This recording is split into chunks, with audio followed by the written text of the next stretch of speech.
You're listening to Every Day's a Saturday USMC Veteran Podcast.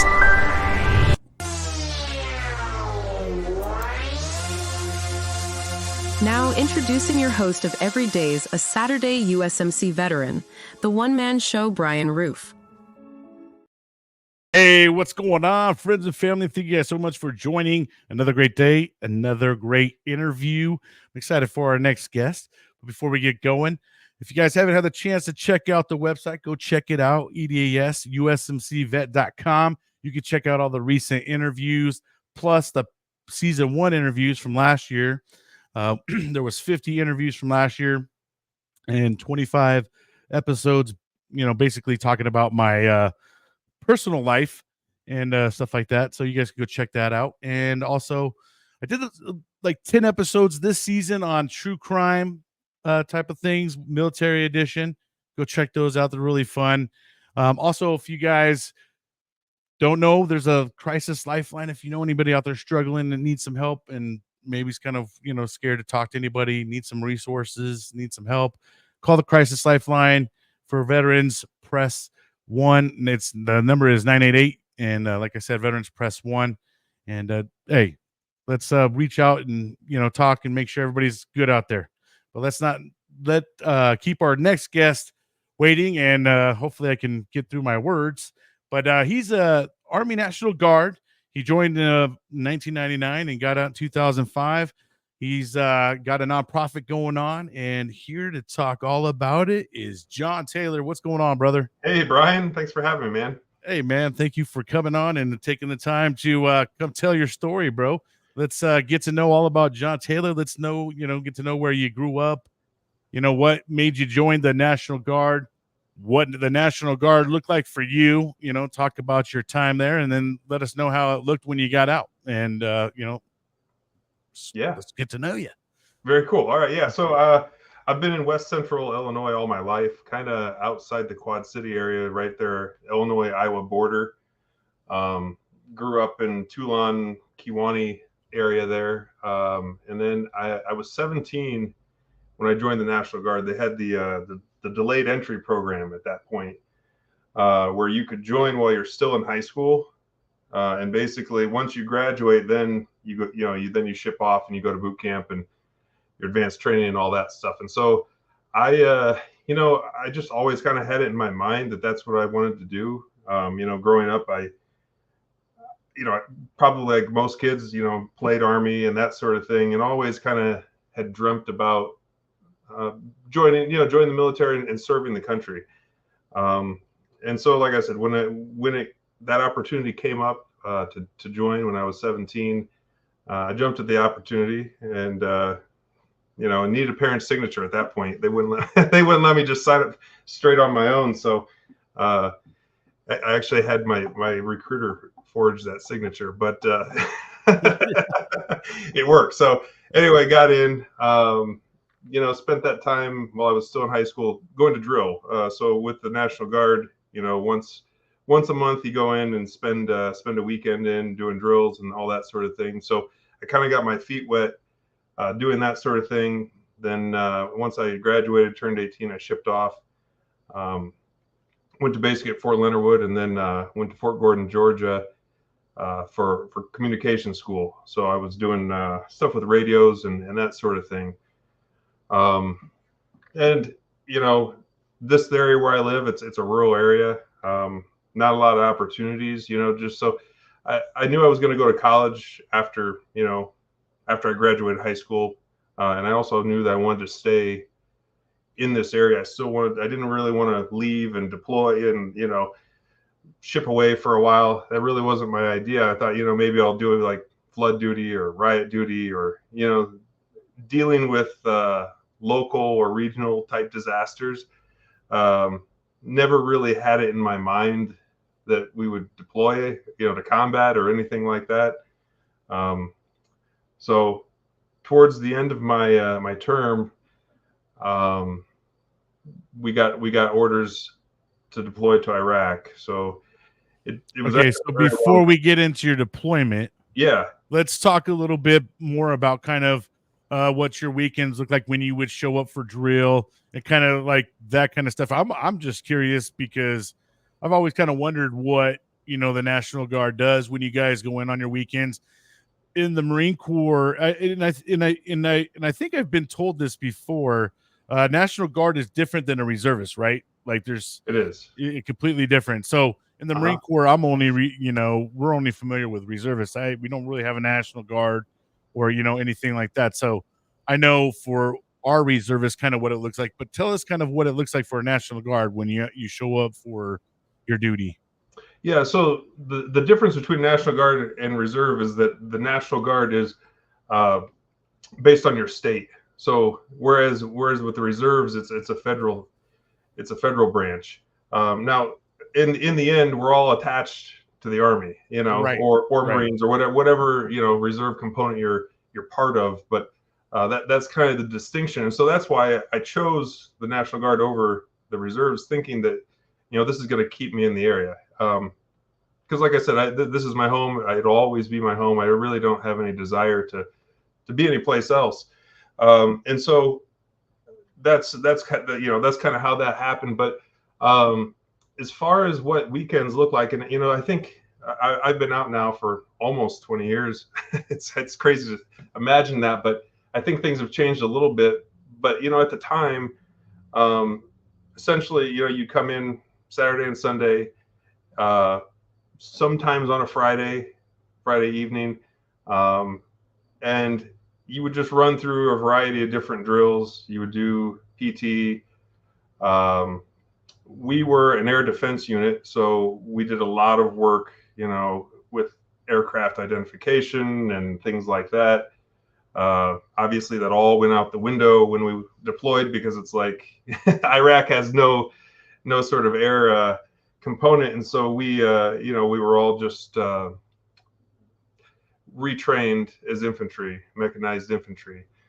But we would do a lot of those things that I would imagine that active duty would be doing on a regular basis as well. We go out and do our range training. Do you feel like they may be more laxed, or do you feel like it's probably just as strict or maybe even stricter during that time?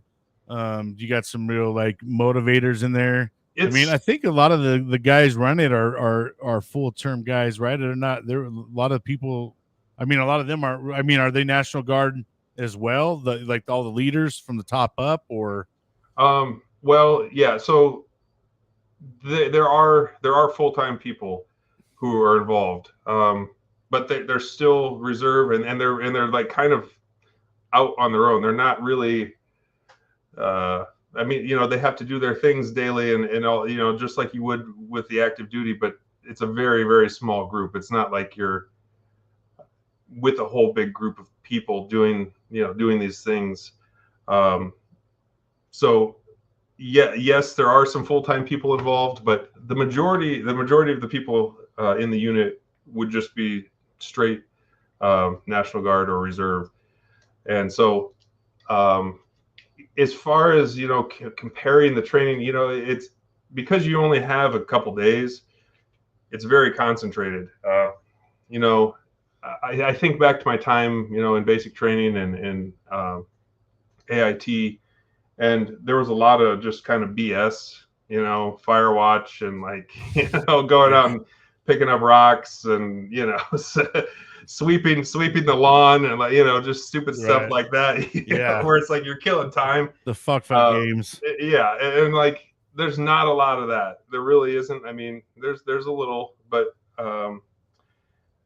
there was a lot of training. It was really focused on training and meeting those objectives that were set out for the unit, and just making sure everyone was ready for whatever they might need to be ready for.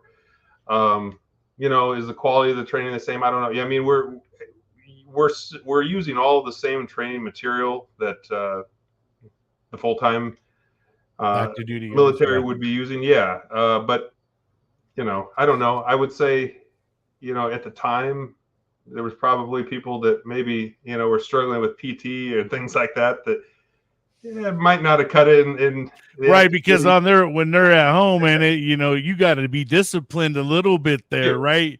Because you show up for that weekend, right, and you just been that whole freaking that whole 3 weeks. You just been right, exactly. The only PT you've been doing is to the refrigerator and to the couch. Yeah, bro, that's got to be rough, I imagine, because at least in the active duty world, there's a set PT schedule, day in, day out.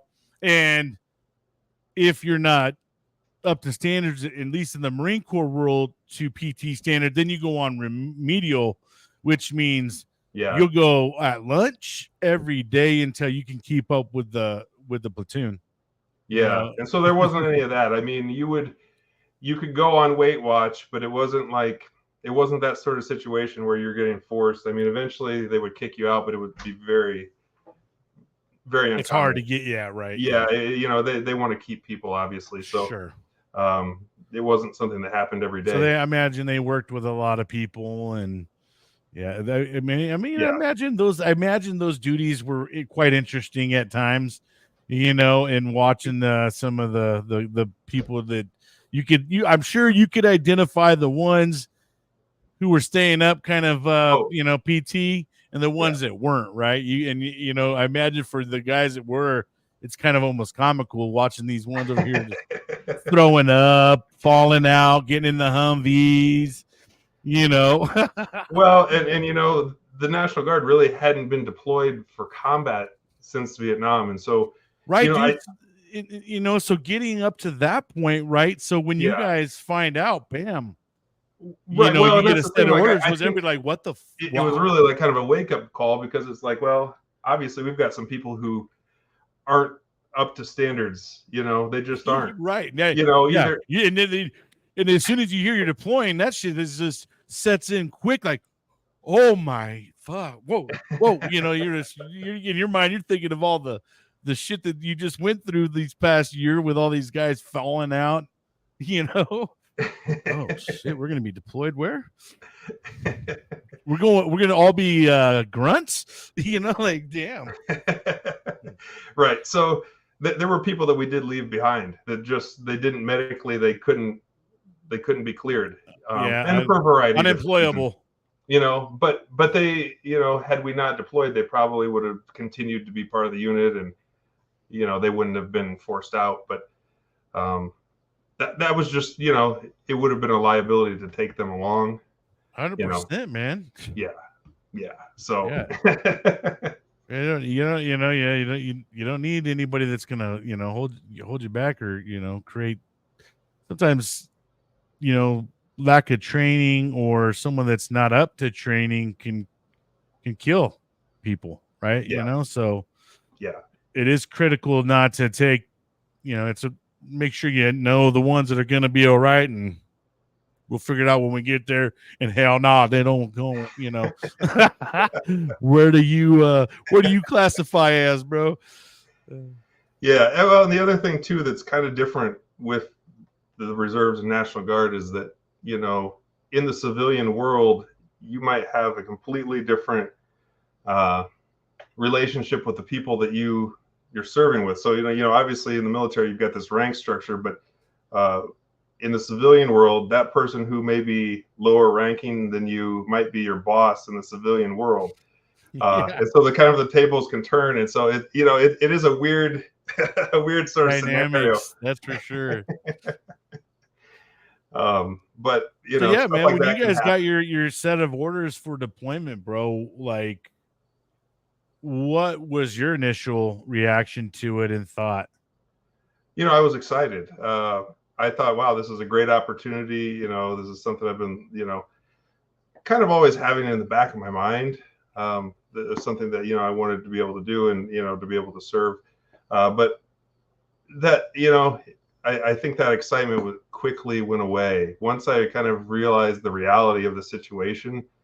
And once we finally got to where we were going, and just everything kind of set in, and I saw, what was actually happening, day to day, it was like, oh, this isn't what I thought it was going to be,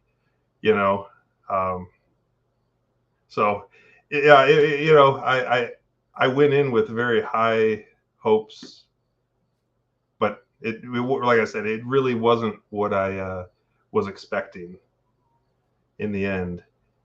Yeah. So when you guys all get your orders, do you guys have to start routing that? Was there a buildup for it before you guys got sent off? Because I mean, I know for us, shit, man, we started sending up, those big containers, those 20, Oh yeah, 40 footers, and just filling it up with gear and yep. then putting them on, so they can get ready to go into Long Beach and get on the ship, at least for here on the West Coast. Um, So it is was that kind of about, a little bit? Did you guys have a build up and then a go? yeah. I mean, there was probably, let's see, from about July until September, we were kind of on the fence. Like we were told that we were going to be activated, but it was one of those things where it's like, well, it could be pulled off the table at any time. And it's like, okay, well, is it going to happen? Isn't it going to happen? And we're making preparations, but it wasn't really certain until that fall. And so, Hurry up and wait type right, situation. right. And so, Yeah. you're kind of preparing mentally, and also just getting all of your stuff together and trying to make plans for all of that. And so then eventually we finally got the actual orders, and then it was like, okay, well, now we have to pack all of our stuff. We went and we spent probably about 4 months at Fort Hood, and then another couple months at Fort Polk, Louisiana, and then we went to Kuwait. Spent Doha, or where you guys at? Doha? Yeah, Yeah. yeah. Camp Doha? We started there, and then we went to shoot, what was it? It had a name that From in Kuwait or no? in Kuwait. Yeah, Coyote, Camp Commando, Fox, shoot, I can't think of it Al now. Salim. Was it a camp or was it a Was it actual New base? York? Is New York? I don't remember. I can't remember it now. I think it sounds familiar, Yeah, but it's been 20 years. it's been a while. Yeah. I mean, we're around the same time frame. I think it was New York is what they called it. Might be right. Anyway, yeah, we spent a few weeks there prepping up. At that point, we still didn't have armored vehicles, so we brought all of our Humvees with us. So we loaded everything onto rail, and then it got This is 2005, right? Well, this started in 2003. Okay. So we arrived in Iraq in 2004, but it started in 2003. We loaded up all of our Humvees.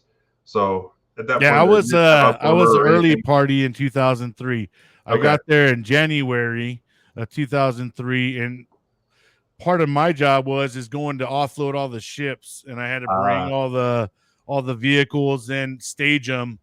We were at Camp Commando Kuwait, so we would take all the vehicles, get them staged, and then the units would come pick up their Yep. and do convoys out of there. And it was just a circulation of You things. probably But brought ours off the ships. Yeah. yeah, probably, dude. Yeah, I mean, yeah, we were there. I was there at the very beginning and there for the whole push and all that stuff. I'm a supply dude, so we were attached to all the grunt units. So as they would move forward, we had to go wherever they were going Sure. and keep supplying them and shit. But Yeah. dude, we were probably. So were you over there around that time too, or you were just? Yeah, we you got guys over. were prepping. Let's see, would have been March. Yeah, March. Well, we would have been in Kuwait earlier than that. Probably February of 04. So okay, yeah, okay, 04. Okay, so you're over there in 04. I was gonna say because February 03, before the war started, we used to go to Doha. We used to go to Doha because they had the food, and it was Of course, just yeah. we were living in Haji tents in the middle of a desert, so it was like a luxury for us to go to Doha. So Right. like Doha was like, we love that place, bro, because they had the Hardee's, which is for that's the East Coasters. That's our version of over here on the West Coast, Carl's Jr. and what else did they have? Like a A KFC. KFC, I think, and a Yeah. Pizza Yeah. Hut. Yeah. And I Yeah, never bro. actually got, Like all the I real never got to go to any of basics. that, but Yeah. Yeah. pictures. But dude, when we drove our ass over there, because we used to have to go over there and pick stuff up, we sure as shit made sure we hit up KFC. We were hitting all the spots real quick, before. Oh man, we got tired of those fucking KFC little chicken wraps they had. Got so tired of them, bro, because I used to eat them like crazy. We would like stack up like chipmunks, man, like by like 20 of those fucking little wraps, right? Because we're like, Oh, oh, yeah. we got to go back, and we don't know when we'll be coming back, if we'll be coming back. So we'd be bringing them all back, and yeah, if we were getting food poisoning because we were probably keeping that shit way too long in that heat ass. But yeah, no, man. And so yeah, you were over there basically about a year Yeah, after about a me. year after you. Yeah, Yeah. because Yeah. So yeah, we brought cool. all of our Humvees with, and so like I said, we didn't at that point. The Up Armor Humvees didn't exist. The 1113s, and we spent a good portion of our time in Kuwait, like building, yeah, building like this. I don't remember what we called it. Basically, just Menard's armor, yeah. Like, plywood and sandbags and. Oh yeah, man, that's great. Yeah, it didn't really work, but No, it was very yeah. heavy, and so the other thing is the engines on the Humvees, they weren't Overheating. designed for that much weight. Like the newer the ones that were designed for the Up Armor did. They had a different engine, but it was that's all we could do. We were just trying to stay safe. Well, yeah, I mean, yeah. I don't know how many sandbags I filled while I was over there. Ungodly amounts. I can only imagine. Yeah. Yeah. Just brought me nightmares of sandbags. So yeah, man, once you guys got all armored up and stuff, they started sending you guys down range, and you guys eventually would make your way into Iraq and all that stuff. Yeah. So we did a convoy up, stopped at Navstar, and then ended up near Baghdad. It was Camp Victory, I think is what it was called at the time. It might have been Blackjack. I don't remember. It changed names several times. So Victory sounds very familiar. Yeah, I think that's what it was originally called, and then maybe they changed it to Blackjack or something. But anyway, right there outside of all the OGs rotated out of there, they started renaming shit. Yeah, right there. So our first assignment was to patrol the rural areas west of Baghdad. So right and right part of where we were patrolling was the main supply route, MSR Tampa. So we had a good stretch of that we were securing, and then also all of the rural areas, like I said, west of Baghdad. And we were there for, I don't know, maybe like five months or so doing that before we ended up moving.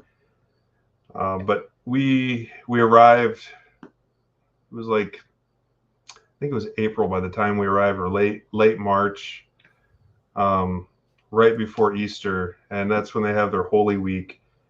And basically, like, just that week was just unbelievable. So that was kind of like that. We did our, right seat ride handover stuff like right before that. And then, so like that was kind of our first introduction to Iraq, was this just massive battle that lasted all week long. Yeah, because you guys, I mean, 2004, that time frame, shit was still really thick. Yeah, that's when the uprising was really starting to happen, because we already took a Saddam Hussein out, but and everybody like, oh yeah, we got him, and thinking that were done there. But that just created an uprising, and the Sunni, the Shiites, all these people wanted to start taking power. And so, yeah, man, you guys were during a real thick time where also at this time too, it's hard to identify the enemies because by day they're all my brother, my friends, and da da da da, and then at night they're like, you know what I mean, and or sitting their little fucking phone, and you know what I mean. Right. Yeah. So, like I said, that was kind of our introduction. And things did calm down a little bit after that. I mean, that was obviously, kind of an anomaly, but it was still very active. I mean, the entire time we were there. And essentially, these patrols that we were doing, it'd be by vehicle. We would be out kind of patrolling around, just kind of like a police officer. And the locals were starting to get kind of tired of, I think, people being, just us, our presence, right? I mean, just occupying their streets and causing violence. I mean, essentially, anywhere we were going, there was violence, and on both sides, and it's like people were very much getting tired of that, and especially in those rural areas, those people mainly live in tribes. It's not like cities or anything like that. It's very villages close, and close groups of people, families, extended families, several families together, that sort of thing. But it's not these cities. It's not, I mean, and so they're not even used to interacting with a lot of outside people. They pretty much do their own thing, stay to themselves, extreme poverty. Right. And, it just, I don't think anyone was really thrilled that we were there for the most part. I mean, we tried to do good things when and how we could, but at the same time, like I said, just even being there and being, when kids started throwing rocks, bro, I was like, I don't like this that much. Yeah. I mean, and I get it. I get it. And that's what I say to a lot of people. It's like, can you imagine having a foreign military come and occupy America? We didn't get it then, but I think we get it now, right? Like, looking back at it, dude, you could like put it in perspective and realize, like, holy shit, if that was popping off here, if I was a local, what would my reaction be, right? Right. No one would stand for it. No. It wouldn't. It wouldn't happen. It just wouldn't happen. And so I just, that like I said, my whole perception on everything kind of changed very quickly once I kind of realized what reality really was. Right.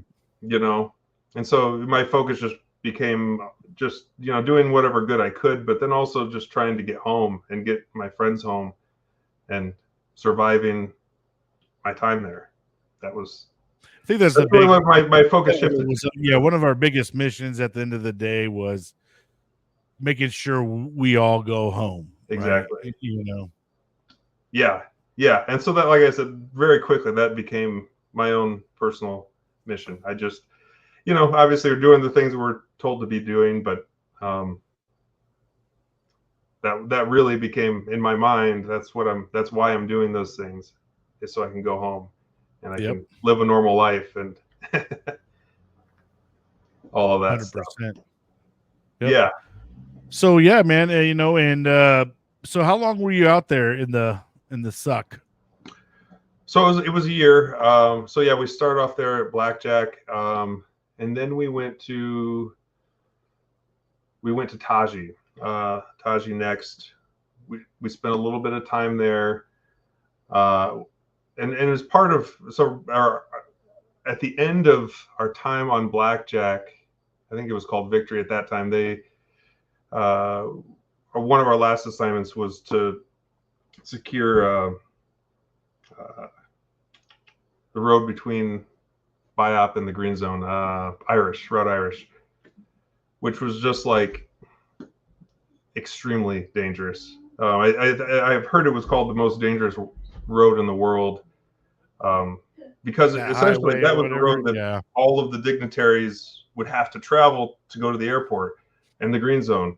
And so there was so many high value targets on that little stretch of road, riddled with IEDs, and everyone knew it. And so yeah.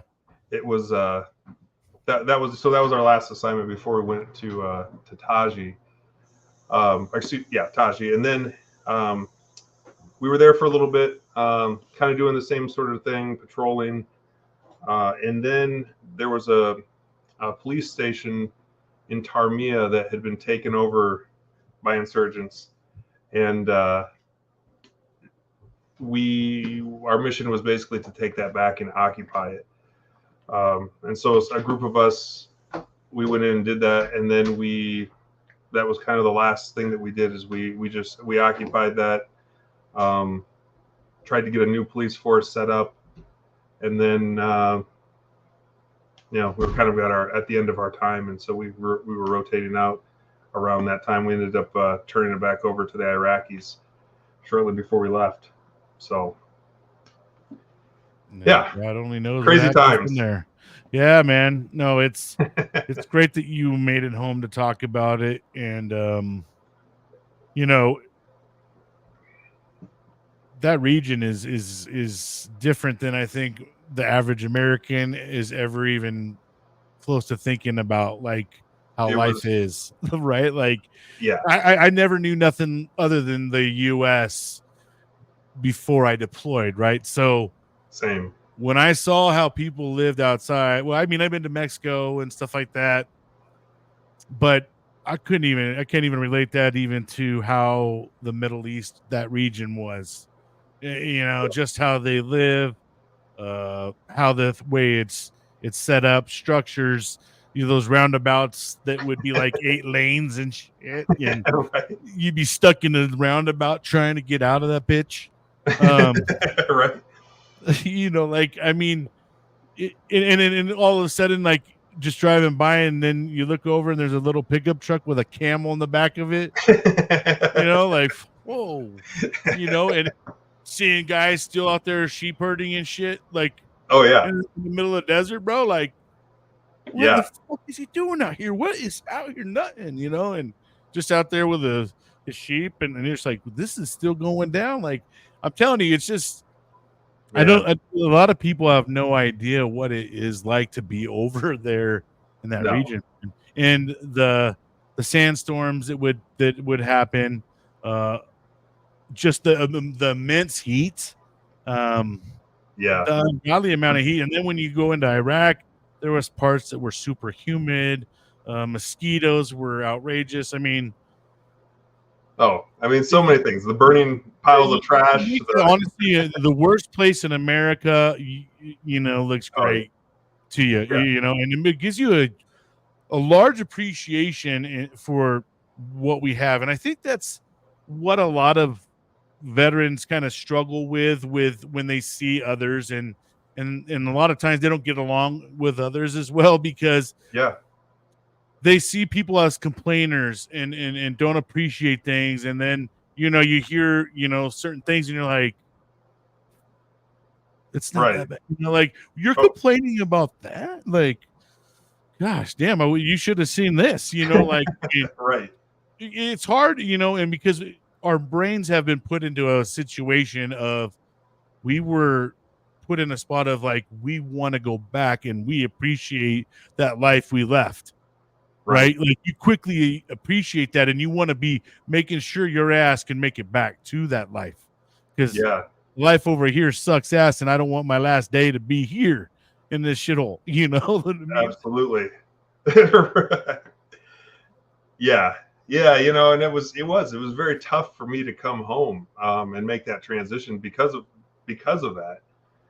I mean, not only all those experiences, but you get very close to those people that you serve with, and you spend all of this time with them. I mean, essentially 24 hours a day you're with the same group of people, going through crazy experiences.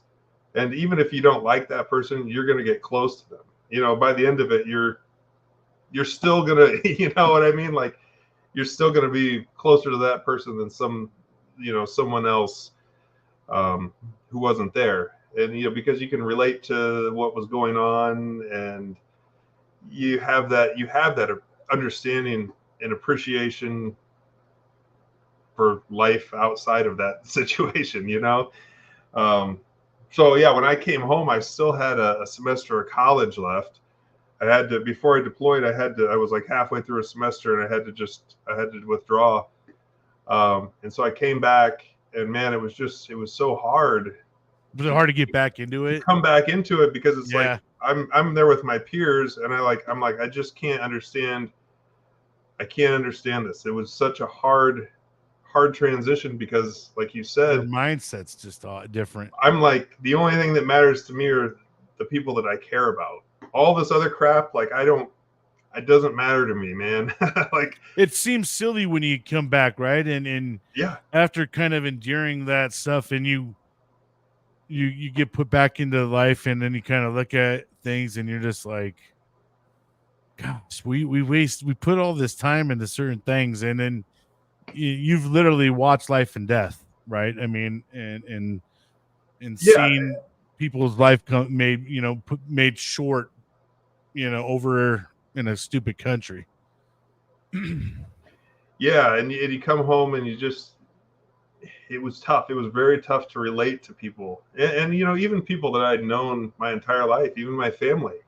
It was like I'm I'm struggling. You know, it's just like I'm struggling to relate to anyone at that point, aside from those people that I served with. But you know, the thing about the National Guard and reserves is when you come home, there is no rejoining with those people that you were serving with. You're off on your own. And I ETS, so I was gone. I was, my time was up, and I got out, and I was a civilian, and I wasn't drilling. I wasn't seeing those people anymore. And you know, part of me wanted to get back in and do it again. And it's like Because you started missing that I that started missing it, and it's like, that you know, camaraderie part. Yeah. I had to really like think about it a lot because it's like, well, It's weird that I don't you miss those situations, but right. I miss the people, and I miss having that closeness to Yeah. people, having those relationships with people. It wasn't, you know, obviously no one wants to be in combat. No one wants to be in a third world country. No one, you know, all those situations were bad, but you know, when you're there with people and you care about them and they care about you, it's like that's Makes really it all that there easier. is. That's really all that there is. I mean, you know, Yeah. you're going through really crappy times, but you're having a good time in spite of that. And so you come home and it's like you're safe, you're comfortable, everything, you know, you can do anything you want basically, but you can't connect with people. And that's really where I really just struggled because it's like I was just yearning to be able to connect with people and I couldn't, you know. And so basically, you know, anytime I'd get together with my friends that I did serve with, you know, it was great. It was a great, you know, it was a great situation, but you know, basically everyone is just kind of uh, dealing with the situation in unhealthy ways, you know, because everyone's struggling. And so, you know, I mean, that's just how it goes. And so I struggled for a really long time. You know, I went to all sorts of counseling and all the, you know, I went through the whole VA system, you know, and basically I went and, you know, explained to them, hey, these are the things I'm struggling with. And, you know, they listened to me and I was in that system for, I don't know, probably 3 or 4 years. And, you know, I'm going to all the things that they tell me to do, you know, taking all of the pills they told me to take and all this stuff. And like, you know, and the doctors are like, well, this is normal. Like, you know, when you have PTSD, this is a normal reaction to this. And I thought, well, man, if this is normal, it still doesn't feel good. That doesn't change, you know. Even if this is normal, like I just want to feel good. I don't really like. I don't care about anything else. And so, what ended up happening was like I said, I was kind of, I was trying everything, and finally one day, one of the doctors said, "Look, you've tried everything. I don't have anything else to give you. Like you've tried all the pills. We've already done all the different sorts of counseling and yada yada. I don't have anything else for you." And I said, wow, okay, that really sucks. That's like, All but right. it was actually probably the best thing that I could have been told, because I went home and I'm like, man, well, if that's it, like, okay, great. I'm not going to any more appointments. I'm not doing any of that crap. I'm going to focus all of my energy on doing things that I love and doing things that I enjoy. And so for years, I was just kind of miserable. And that was really kind of the turning point for me, because, like I said, I stopped searching for answers, really. Yeah. You And I feel just like during started that time focusing on having frame, a good time. do you feel like during that time frame you disconnected yourself with friends, family members, any of that? I mean, because I Yeah, know for me, a lot of guys I considered like my brothers in high school, when I came back, it was just the weirdest difference, bro. I can never, I don't think I could even paint a good enough picture of how I felt when I would hang out with them, right? Like, so I mean, was that kind of did you experience a lot of that too, or did you try to go hang out with friends and you just didn't yeah, really feel like you were there, but you were there? absolutely. Yeah, that's exactly my experience too. And even with family, like I said, I mean, people I'd Right. known my entire life, people I was Yeah. close with before, I just couldn't, I couldn't connect with them. I couldn't, and a lot of, I wanted to be able to kind of share some of my experiences with people, but I couldn't, because I couldn't relate to those to those experiences. They're so far out of the realm of like normal life that you try to explain it, and it's like you get these blank stares, or these eye rolls, and it's like, well, I'm not even going to try. Like, I'm like, Yeah. it's not even worth me trying it, and you get frustrated with it, and It's hard because I think that we sometimes, and this might be on our fault as veterans, but we kind of, we're thinking maybe they're going to have some kind of reaction to what we're saying, and sometimes sure, they look like they're less than interested in what you're saying, right? Or maybe they're not, maybe it's just they don't understand what you're saying, because we use a lot of acronyms and we go, yeah, we say a lot of things that people are like, what the fuck are they talking about, right? Like, we happen to have that thing. But I do know that sometimes I think too that there be moments where I've talked to people and I just shut down because I feel like they're fucking like literally like looking elsewhere and don't want to be in this conversation, even though they initiated it, right? And then you get into it, and when you start getting into them, and then all of a sudden you feel like, what the fuck did you ask me this for? right, Like right, I, at some point in time, I started shutting down and stopped, right? yeah, I Like did too. engaging in the conversations. Yeah, I did, and that was very, very hard for me. I struggled for years, and like I said, I was going to all the stuff, taking all the prescriptions and everything, and just none of it helped. It actually made me more miserable, because I was so focused on trying to find some sort of an answer, trying to figure out, okay, how do I get past this, And you can't find it, and and and, it's and this, frustrating. it doesn't exist outside of yourself, but you don't realize that at the moment, because all these people who are, these experts are telling you, oh, this is what you need to do. And it's like, well, yeah, I'm I doing feel like telling them sometimes, do you think there's a fucking switch in there I could just push off? Because I wish, like, right. I feel like there's some people out there like, hey, just turn off the switch. Right. Where's that at? Like, help me, you know? Where's that at? So I can just be like, click. Shit, let me know. Yeah, I know. It was tough. It really was. So anyway, like I said, what ended up happening was, after I received that news that there wasn't anything else that the VA could do for me, I said, okay, well, I'm just going to do things that I love. I'm just going to focus all of my time on things that I love. And so, because I didn't really have any like social group of people that I was connected with at all. I mean, all those friends that I had in the past were gone. Really, I wasn't connected with them, and I was struggling to connect with them. Same thing with family, and I was just like on my own, trying to figure this out. Um, and so, I was working, and basically anytime I wasn't working, I would try to do something related to music, because I've always had a passion for music, playing music, seeing music, and that sort of thing. And so I started going either out and playing music, or going out and seeing shows pretty much any opportunity I could get. And I was single at the time, and so I would just go alone, and just show up to a concert, sit there and enjoy it with no expectation of anything other than just having a good time by myself personally. I wasn't going out to make friends. I wasn't going out to do anything else, just to have a little bit of peace and enjoy that experience, but in doing that, what ended up happening was I started seeing the same people over and over again.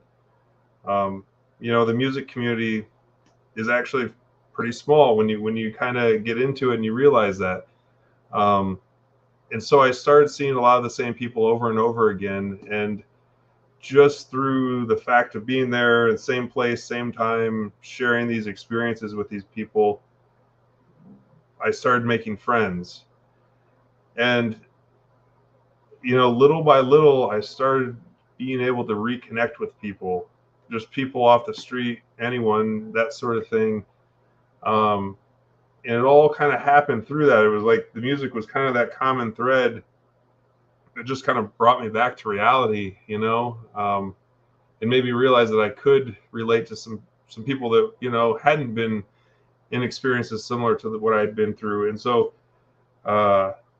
it just, kind of little by little, all that happened. I ended up re-meeting Stephanie, which I had known her previously, but we ended up going on to get married, having kids and all that stuff, but it was all through music. I mean, it all happened through music, and it just, one thing led to another. And I found myself within this music community, essentially.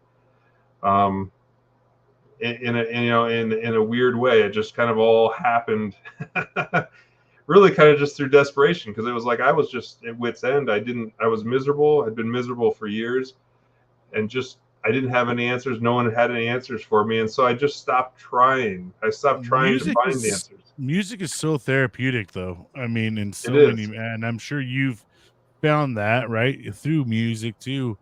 It just, there's, a certain song could definitely set the mood or set the mode for yourself. And, there's songs out there I know that will pump me up and get me ready to go. Before I'd get in the football games, I would be, let the boys, you know, and, there's just, music always has had a great way of, I think helping us. And I've met a lot of veterans who, uh, go through, music to help them through Yeah. their experiences, so music is just, it's a great therapeutic thing. It is. And for me specifically, live music, sharing those experiences with other people was what was like kind of that common thread that I found. And then that was the kind of the thing that opened the door to being able to relate to those people, because it's like, well, we're sitting here next to each other, sharing this experience, enjoying the show, and maybe I'm experiencing it different than you are, but we can still talk about it. We can still relate on this one thing, and that one thing might be able to open the door to other things. And so that's really kind of how it happened. And then, from there, I started hosting concerts, and I started out doing it at our house. So Nice. about 10 years ago, I started hosting concerts at our house, and just inviting groups, artists who are traveling through the area, touring through the area, and they would stop off and play a show. And I started seeing other people's lives change in the same way that my life changed, where they're meeting their future wife, or they're meeting someone who now they're in a business deal with, or they're making friends, or they're finding someone who's a plumber who can help them out in their situation, or whatever it is. Yeah. Those things that happen because you're coming together and having these social interactions with people. And so, and doing it at my house, it's a very sort of casual, comfortable sort of thing. It's not like you're going to a big arena or a stadium or something like that. It's just we have a potluck before the concerts. People come together, share some food, come together for the concerts, and have a good time. And we're artists from all over the world come here. A lot of international artists come, and so like I said, I've been doing this about 10 years now, and it's really kind of grown. I mean, it's just kind of a word of mouth sort of thing. Artists will come, they'll have a good time, they'll tell their friends will come through, and friends of friends come through, and that sort of thing. And uh, I've since gone on to form a nonprofit to do all this. So not only to do the concerts, but then also to bring artists into the schools, because I think that it's an important thing. I think back to my time in school, and especially in this area, just growing up in this area in general, there weren't opportunities to meet or even interact with people from other parts of the world, other cultures, people playing different kinds of music. It wasn't even a possibility. Um, and so I think of that, and it's like, well, how can I provide that for people? And so that this is kind of my answer to it. So yeah, like that Tannehill Weavers, they're from Scotland, Shane's from Ireland, Nordic Fiddlers Block, those guys are from like Scandinavia area. So I think it's Sweden, Norway, and Shetland Islands. Sky Consort, those guys, they're from Canada and Sweden. Wow, bro, you got a full lineup, man. Yeah, groups from Gosh, all, like I said, dang. groups from all over the world. So is this popping usually on the weekends? You do it like Friday, Saturday, Sunday, or what? So Sundays are kind of like the normal day, but I also do stuff throughout the week sometimes too. Just kind of depends on who's coming through, when and where. But Wow. yeah, so I've got we still do concerts at the house. There's a summer concert series that we just wrapped up called the Levitt Amp Galva Music Series, which is it's a 10-week free family-friendly concert series that we do in a public park, and that's been great. Like I said, we just wrapped up our 6th season of that, and then we've got an art cooperative just on the road here in Bishop Hill, Illinois, where we host our indoor shows. So it happens year round. I do about 80, 90 shows a year, and it's been great. Not only meeting these people from all over the world, but being able to bring them here to this area. Like I said, this is a rural area. I live in Cambridge, which is about population 2,000. We're mainly surrounded by corn and soybean fields, and so opportunities outside of what we're doing to meet people from other places in the world are pretty limited. And so that's why I'm doing this. Not only is it a lot of fun, but like I said, I can see the impact that it makes. Not only on people personally, but just on the area as a whole. And yeah, it's really kind of humbling, to be honest. Just the whole That's experience. awesome, man. I mean, like how many people usually show up to these concerts? Is it you guys get a pretty decent amount of folks? It varies a lot. So like the summer series that we do in Galva, It's kind of seasonal, maybe ish. Yeah, so that's called the Levitt Amp Galva Music Series. Our average attendance this year was like 850. But like the concerts at our house, I think our largest one was about 300 people this year. We had a group from Ireland called Hermitage Green who came just it was like last week. Yeah. Yeah, a week ago actually. A week ago. Yesterday. They came, that was like 300 people probably. But yeah, I mean, some of the shows you might have 10 people, you might have 30, you might have 40, 50 people. It varies a lot. It really does. But it's all good. I've learned to enjoy all of it. The big shows, the small shows, they're all great. Yeah, that's awesome, bro. I mean, so do you get like you guys have like you have obviously got some property to have like a little bit of a concert at your house now. You got like a area for them to park. Do you like how does it? Are you the cleanup crew and everything, the setup Yeah, crew and all that, man? I yeah, mean, yeah, yeah. are you wearing all the hats and shit? Basically, wearing all Or the you hat. got I a mean, team? so the stuff that we do at our house, and then in Bishop Hill, I pretty much am doing most of it. I've got a couple people who help, host the artists. So most of the time, we put these artists up, either at our house, or we've got a couple friends who put artists up too. Um, but for the Galva series, I don't know. We've probably got 50 volunteers. There's a lot. There's a lot of Oh, that's that, cool. that's a bigger thing. Like I said, it's totally free.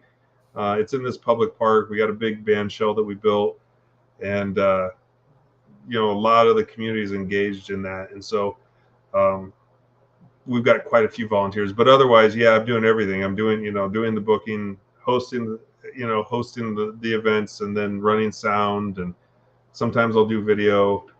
Um, all that stuff. So set up, tear down. It's a lot of work. It is a lot of work. Me self productions is what I call it, man.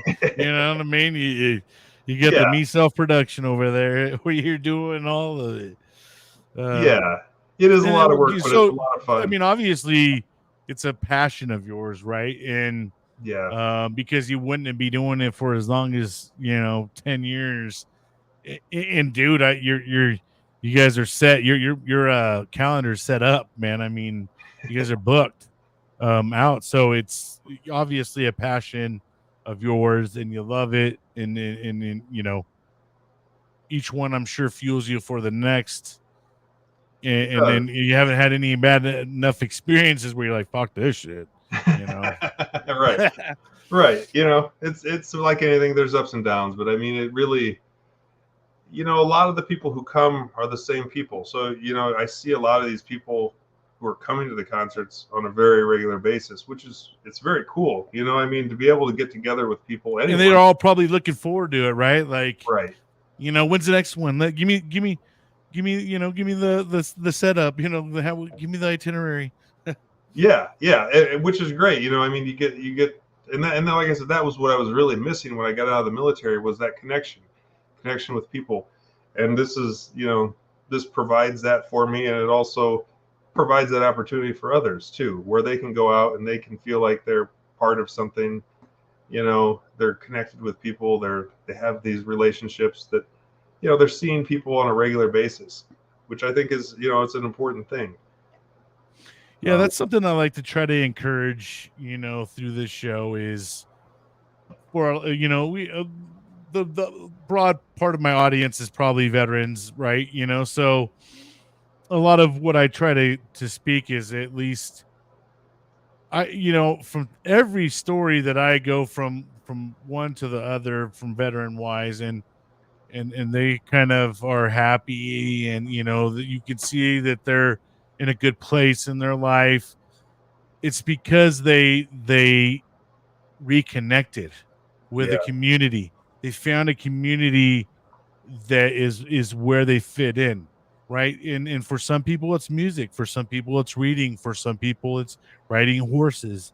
sure. But what I have found is there's a nonprofit that almost fits everybody's way of in a short way of connecting with each other, right? Hmm. um I found my connection kind of back through podcasting, Yeah, just by interviewing people and then finding out about this event, that event.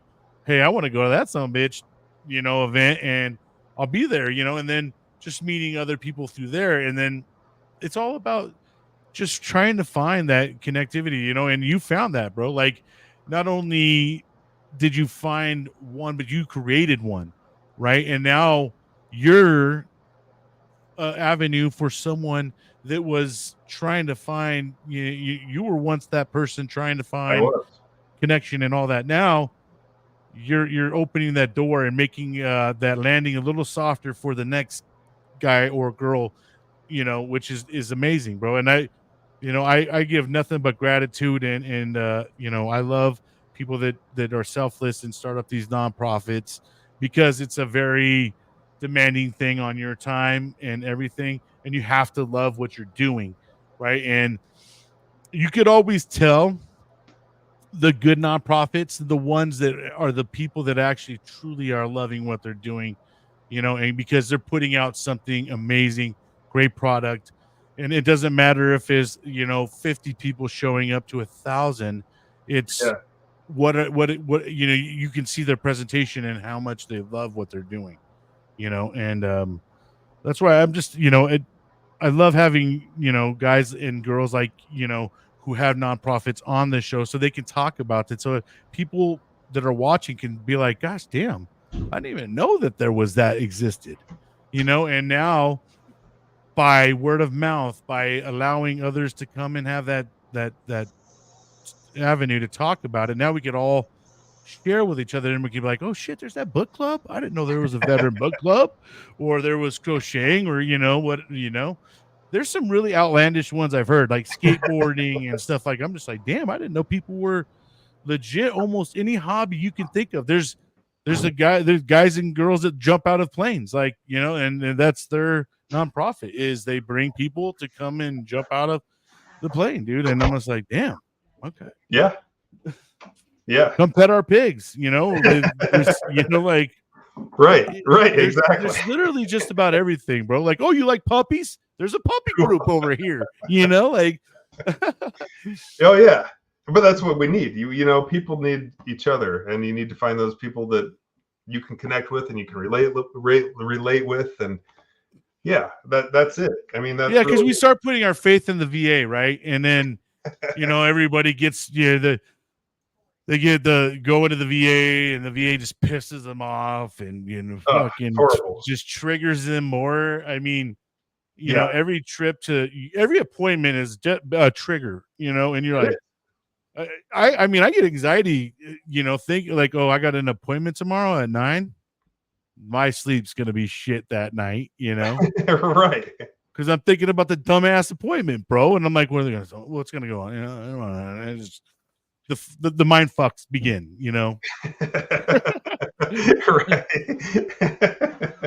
It's a thing, but it legit is. But that's why I love it when, like I said, it's community of our brothers and sisters, like, they're pulling stuff together, and typically you're gonna find that they're like-minded people, and you're like, gosh damn, they're not so offended. I don't feel like a bull in a china shop around these people, and like, right.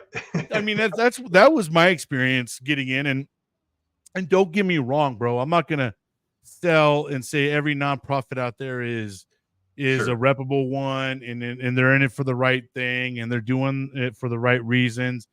There's a lot out there that I've uncovered, unfortunately, that were just they're literally just lemon car salesmen, right? They're just they're selling some bullshit in the name of veterans, or the name of veteran suicide, and they're not doing it for the right reasons and stuff like that. So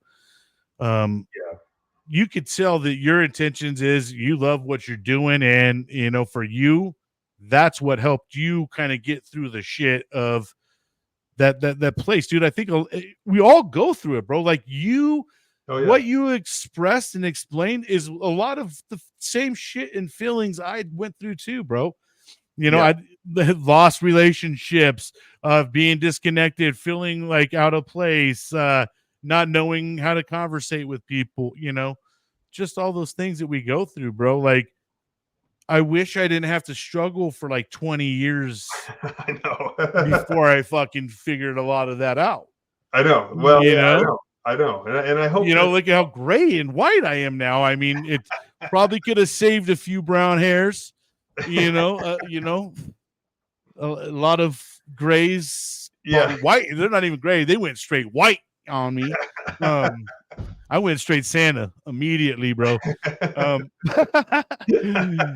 So, it's just, I wish I would have saved some of those things. And that's why I'm glad that there's podcasts, there's shows out there, there's people talking about things now. Right. And now people are getting more comfortable to talk about shit.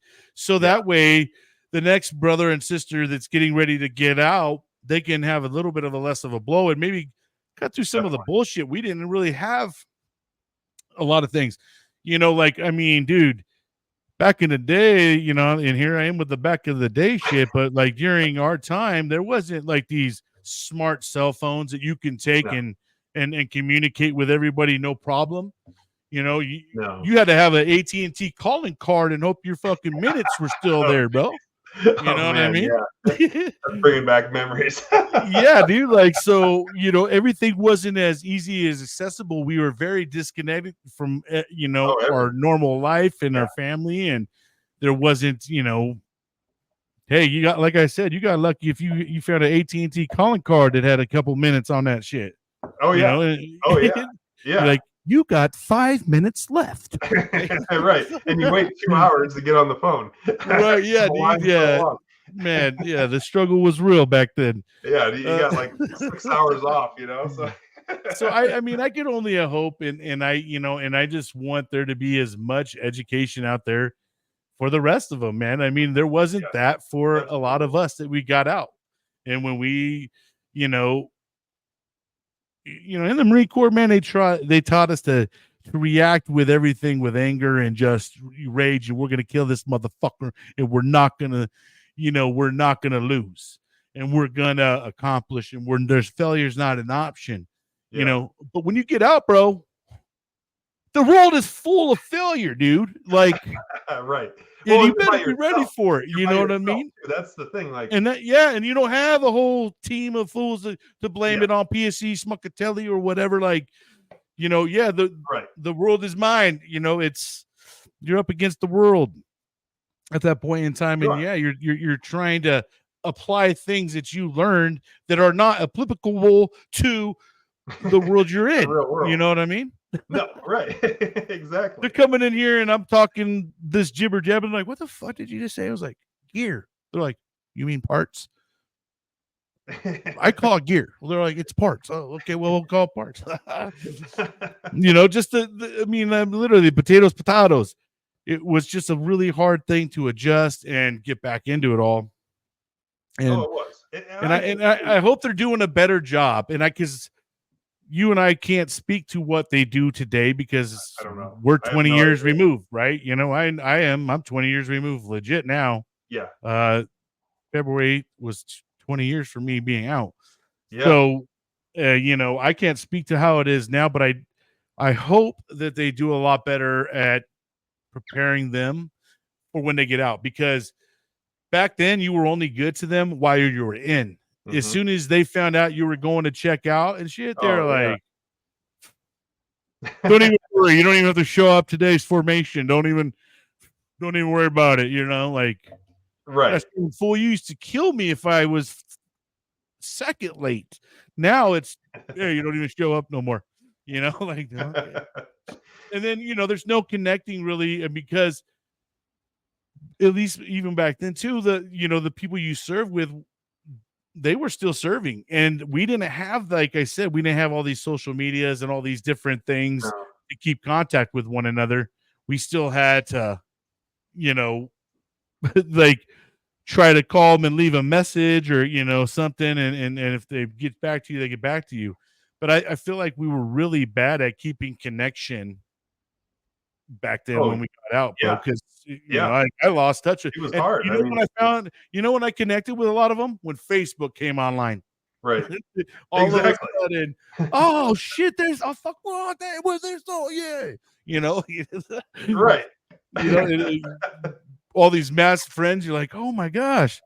But yeah, back then, dude, when you got out, it was very solitary. It was very feeling like you were alone, right? Like, Very much. and like you said, bro, and going into conversations, hanging out with people, you just felt out of place sometimes. It was a really weird feeling, you Very know? weird. Yeah, I felt like an alien, so I felt like Yeah. I was just like dropped off from some other planet here Or like on Earth. or It's like, like, you hear everybody talking, but you're not listening. no, Like, you hear no, the room roaring of chatter, but you're not hearing one conversation, exactly. if that makes any Oh, sense. 100%. Yeah. You know, It was very difficult to even have a conversation with someone. And dude, I'll be Yeah. honest with you. When I first started it, I didn't even know what the fuck PTSD was. Oh, I I didn't didn't either. know I did. I didn't know what these things were. Right. I was just like all of a sudden starting to go things, and I was like, bro, this has got to be because of my Right. experiences, because this was not happening to me prior.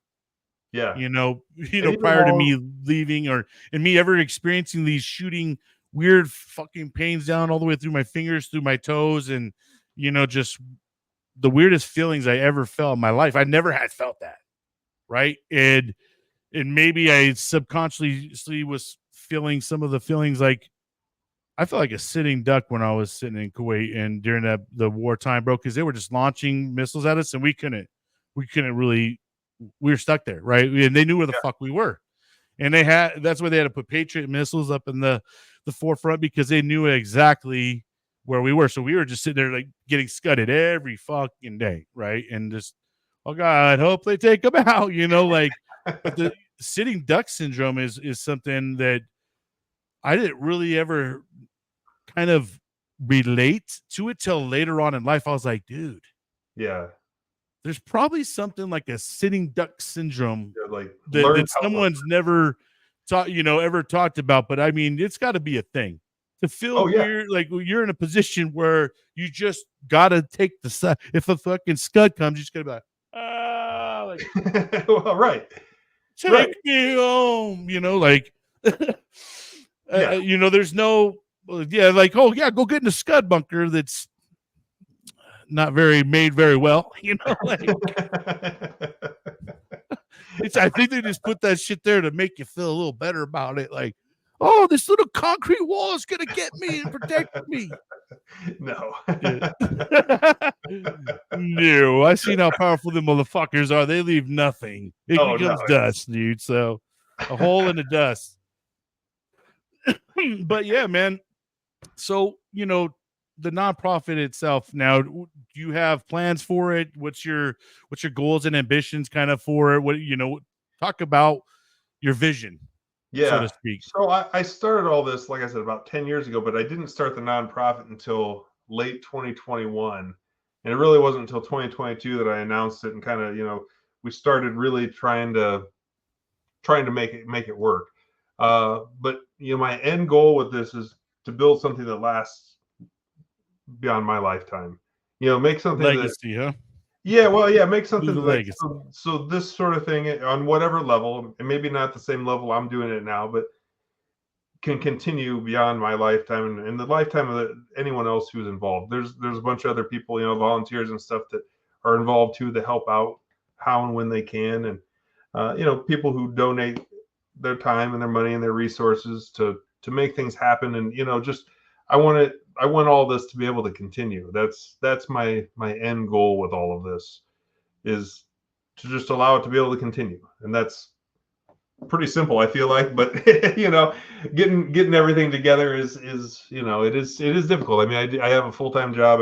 I'm a computer programmer, and so this is just kind of a passion of mine. And you gotta love it, Yeah. because Oh yeah. Yeah. hosting that many people at a place, they leave trash. They leave half empty drinks up the ass. So There's a lot. There's a you lot got to of love that part, and especially you're doing it day after day after day. I mean, yeah. you're pretty busy with it. So, but man, I mean, it looks like it's doing great, right? And it's a great thing when people are seeking you out and want to be a part of it, and makes your life so much easier, and makes this thing Well, continue to go, right? yeah, And and continue to those be. people that reach out are the people that I want to work with. There have been Sure. times where I've reached out to people and we've There, done yeah, shows, and then it's right. like, man, I wish I didn't do that. Like, Yeah. they were not, they were not pleasant to deal with, you know. But the people who reach out specifically because they've had friends who have come, and the friends are like, wow, this is a cool thing. You should come check this out. Those are the people that I really want to work with, because they understand. They understand what it is and kind of the idea behind it, and what we're doing and why we're doing it. And um, It's you great know, for your community too, right? I mean, this is a great thing for just a community to get involved in, and Yeah, for them to all hang out and get to know each other, and they could be on different sides of the world in politics or whatever, but music can be that neutral ground that brings them all absolutely. together, and that's Absolutely. that's a And it beautiful thing. is. It is. And I mean, and I will say too, I just had this epiphany last night. I had a concert last night that I hosted, and uh, you know, the first few people who walked in were veterans. And it's like that really just kind of hit me. And I don't know if it was because we were going to do this podcast or whatever, but it was like, and they're people that I see on a regular basis, but it was like, I wonder if there's something to that, because No, right. that's where I found my peace, was in this sort of thing. And it's like the first couple people I saw walk in were veterans yesterday, and That's amazing. it's like maybe there's something to this. I don't know. I don't. It is Everyone's weird got because their own. the conversation we're having too, right? I Right. didn't know anything about all that either, so it's just I think Yeah. that is awesome though, man. Yeah. It's great no matter what, just to unite the community, right? Because the world needs to be united, man. There's Oh, enough things in the world to divide us and make us hate each other. We need absolutely. more things in the world that are going to bring us together and love each other and realize that we can love each other with differences, right? And just be, we don't have to be the same to love one another, or to coexist and just be appreciative of the world that we've been given, you know. Absolutely. I know. I know. It, That's it.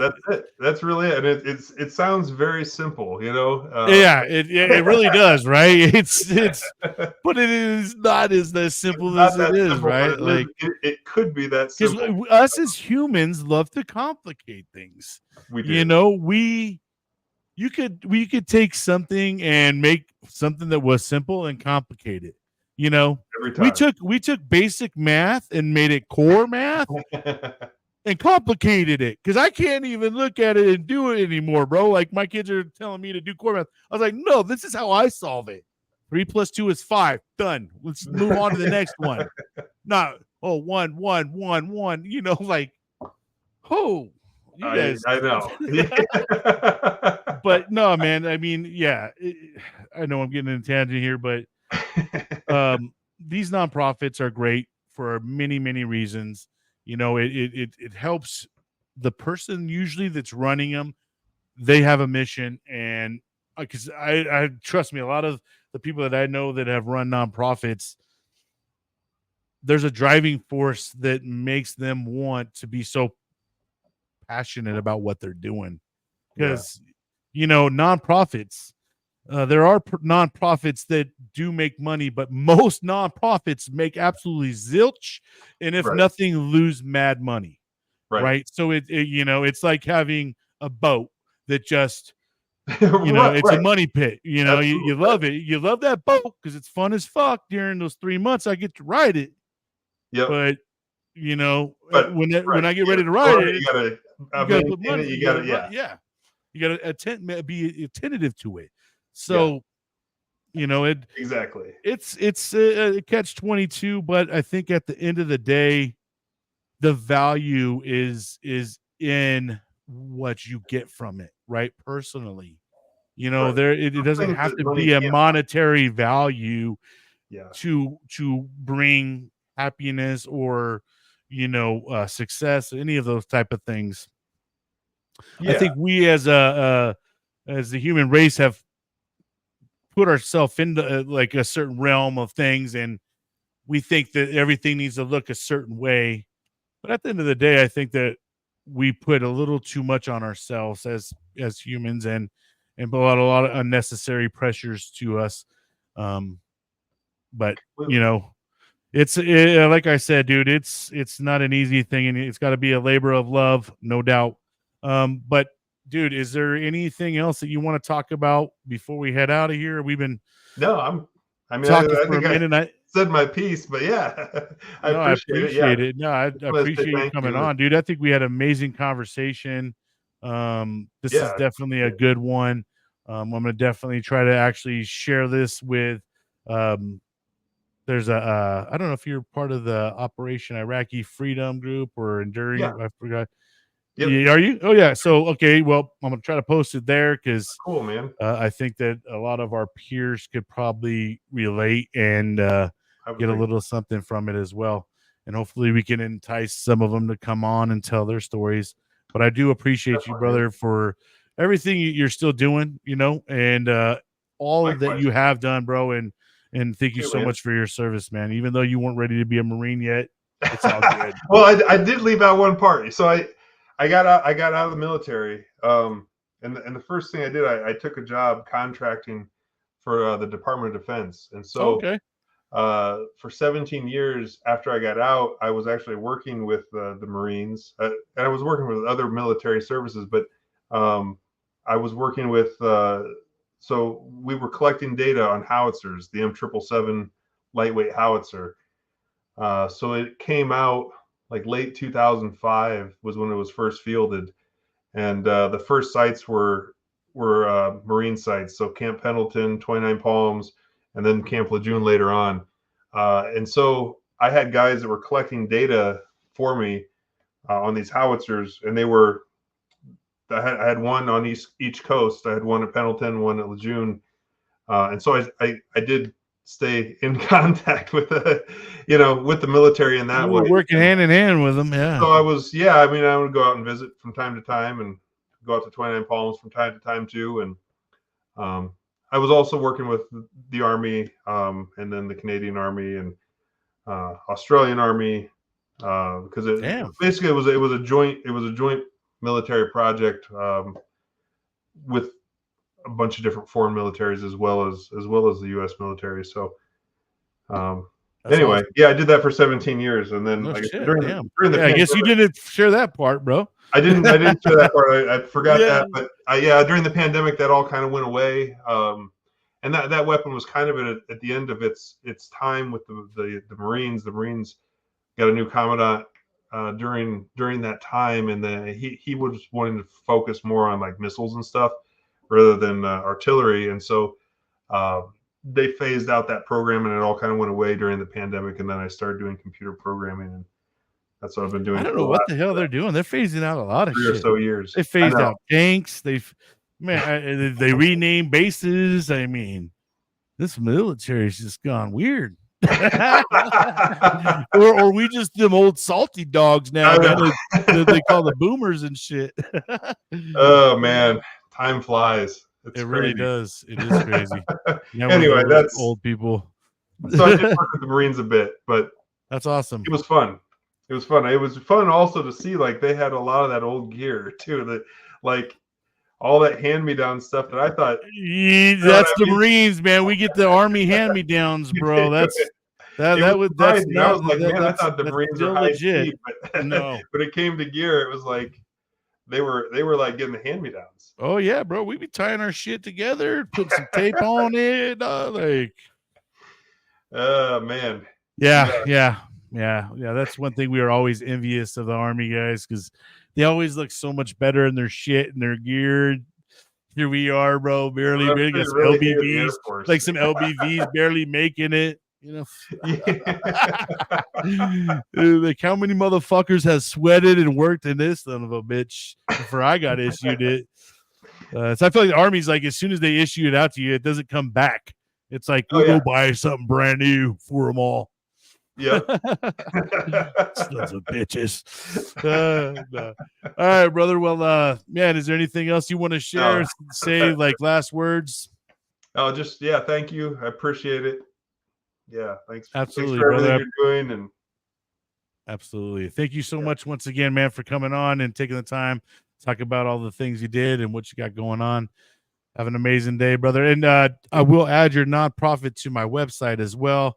I usually put nonprofits and veteran-owned businesses on my website of all the people I've had on, just to give someone another place to click on it. And they feel desire to go out and donate to his cause and come out to a show, Yeah, absolutely. Go and join out, it. a lot of times or drive out. Yeah, dude, I'm definitely gonna have to check one out myself. Yeah, if you're ever in the area, like I said, I'm in Yes. like West Central Illinois. So All yeah, right, all right. All right, brother. Well, thanks once again, man. thank you. We'll see you, John. See ya. All right, friends and fam, that's going to go ahead and wrap it up for another great one. Appreciate you guys for tuning in. And if you guys could, please just like, share the show. It's how we get it out there to everybody. It's completely free. Doesn't cost a thing. And also, if you want to just go over to the website, you can check out the website. It's a one-stop shop for everything. EDAS, USMCvet.com. Also, go over there, give his nonprofit a check out. Crossroads Cultural Connections. The website is www.xroadscc.org. And go check it out. And if you wanted to donate, give them a donate. If not, go check out the festival itself and go enjoy it. But all right, guys, I hope you guys have an amazing day. You know how we say it. Don't let the day kick your ass. Make sure you're out there kicking it. Until next time, we'll see you guys.